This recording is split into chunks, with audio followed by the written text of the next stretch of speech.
tools to help you find the ideal dentist. And it doesn't matter how long you put it off. What matters is that you call today. 1-800-DENTIST. With us, it's always personal. This is my mother, and this is my grandmother. Both my mom and my grandmother would experience bloating, irregularity. When I started having problems, I asked my mom about it, and she told me about Activia. I tried it, and I'm hooked. Ooh, yum, yum. Dan and Activia with the natural culture Bifidus regularis is clinically proven to help regulate your digestive system in 2 weeks. This is when I get sad, because it's gone. Help naturally regulate your digestive system. These are your neighbors. The Northeast farm families who own Cabot Creamery, makers of the world's best cheddar. While they may not be the biggest, they're pleased to be the best. What's their secret?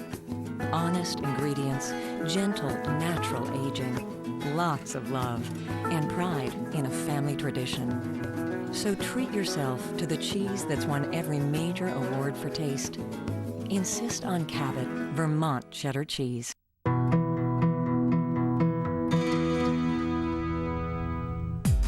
Patrick Dempsey's childhood dream of becoming an Olympic ski racer came to a crashing end in his early teens after a bad fall. The energetic teenager needed a new outlet, and he found it with the help of his high school shop teacher. One day after I had shown him how to juggle, he decided to ride his unicycle to school, and he carried his balls and clubs in a woman's leather handbag over his shoulder.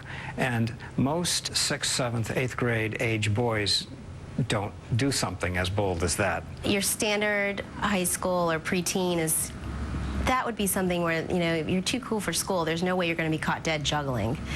But that was what he did, and he tried to find his own path, I think. I don't think that he really felt like he fit in at the time, so he sort of did his own thing. More than anything else, Dempsey wanted to join the circus. Ringling Brothers wouldn't accept me for some reason. You have to fill out these like 5 pages of really bizarre questions, and I was a year too young. Young people just didn't understand what it was like to be in Patrick Dempsey's shoes and in his heart. They didn't get it. I think there was conflict. I think they challenged him on it, and I think they probably thought, you know, if we tease him enough, he's probably going to stop doing it, but not Patrick. The teasing only fueled Dempsey's desire to perfect his unconventional craft. In 1981, Patrick took 2nd place in the junior division at the International Jugglers Convention in Cleveland, Ohio. I think it was a big eye-opener for Patrick because he saw some of the best jugglers in the world there. He saw people that were not only extremely skilled at what they do, he also was incredibly respectful of the time that they had spent honing their craft and practicing. Patrick started to branch out into other areas of performance and answered a call to audition for a play at his high school. Patrick was one of the people who showed up at the audition. They didn't know it, but I was going to accept anybody. But you could see right away that Patrick was different than the other kids. By that, I mean he had a kind of energy and a willingness to be on stage where there was nothing shy about him, let's put it that way. Dempsey discovered he loved acting and began appearing in local productions. His first professional job was playing Billy Ray in a stage version of On Golden Pond. I think I got $100 a week plus free meals at this dinner theater. And I played hooky at school. Got in a lot of trouble. I was going to Catholic school that year, and they said, "You're ruining your life, Patrick. You're acting. What is this? You should be in class." And my English teacher got very upset by me. And I said, "Don't worry, I'm going to be famous one day." I think the most impressive thing about Patrick was that he was actually able to perform as if he had been on stage for a long time. He wasn't rattled by situations. He just kind of kept this little smile on his face, and he was very endearing. I mean, he wanted to watch him. Dempsey jumped at the chance to perform whenever he could and went to New York to compete in a juggling competition. He won his age group and the attention of an agent who landed him an important audition. Dempsey won the part of a gay teenager in the San Francisco production of the hit Broadway play Torch Song Trilogy. In 1983, Patrick dropped out of high school and moved to the West Coast. He was only 17. His mother just granting him that permission to leave school was a huge vote of confidence for him.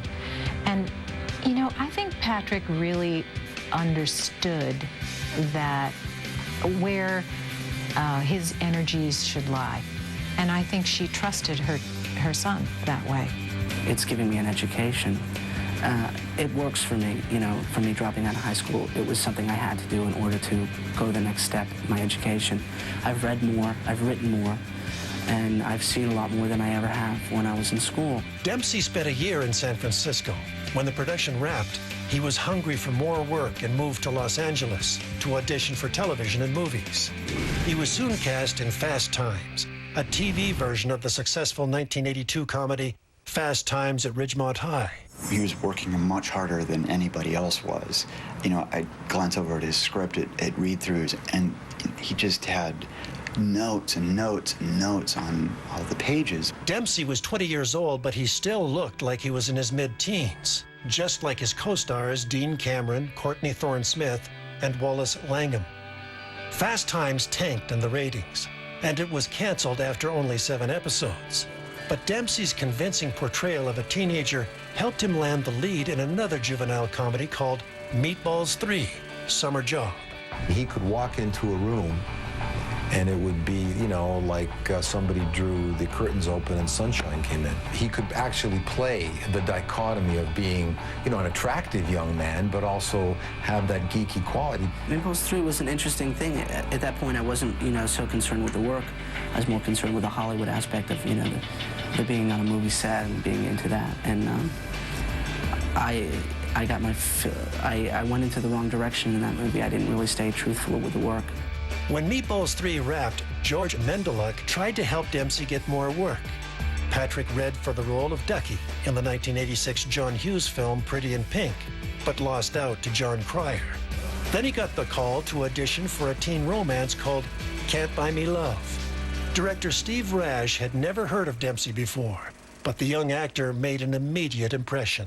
When he came in, I just recognized instantly that he was one of those rare people that you meet occasionally who have that gift. I've probably in my career only met 3 that I would say truly had the gift, and I immediately knew that he was my star.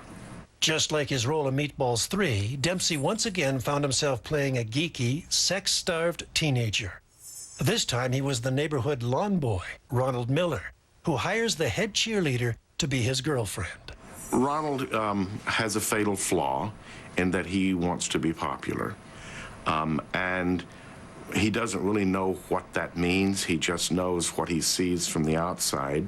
And his failure is really to not understand the value of himself within himself. When we made that movie, nobody expected it to do anything. People pretty much wrote it off, and then we had such a great time doing it, and then it opened and did really well. And it's, you know, it tapped into a lot of things that people really identify with that character. It was the break Dempsey had been hoping for. Audiences fell in love with his character, and Can't Buy Me Love was a surprise hit. I give him a tremendous amount of credit for the success of that movie.